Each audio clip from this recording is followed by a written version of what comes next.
Anggota DPRD Provinsi Sumatera Selatan dari daerah pemilihan 8 melaksanakan reses tahap pertama tahun 2025 di Desa Rantau Jaya, Kabupaten Muratara.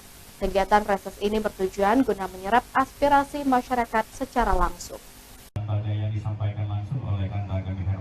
Anggota DPRD Provinsi Sumatera Selatan Dapil 8 yang meliputi Kabupaten Musirawas, Musirawas Utara, dan Kota Lubuk Linggau menggelar reses pertamanya di tahun 2025 di Desa Rantau Jaya, Kabupaten Muratara. Kegiatan ini guna menyerap aspirasi dan keluhan warga secara langsung untuk memperkuat komunikasi antara wakil rakyat dan konstituen mereka di wilayah tersebut.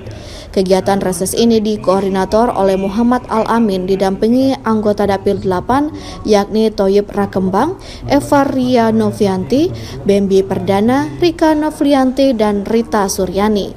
Kehadiran para anggota legislatif ini disambut antusias oleh masyarakat dari berbagai elemen seperti Camat Karangjaya, Kepala Desa, seluruh perangkat desa.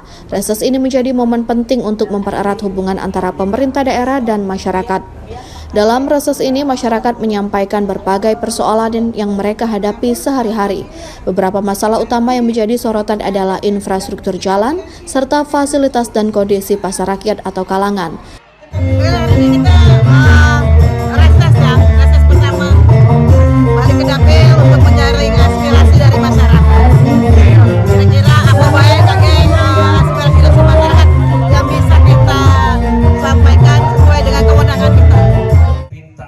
Menindaklanjuti keluhan masyarakat, anggota DPRD Sumsel Dapil 8 sudah menampung semua yang disampaikan dan diteruskan di dinas terkait di provinsi maupun kabupaten. Dari Muratara, Sudirman iNews melaporkan.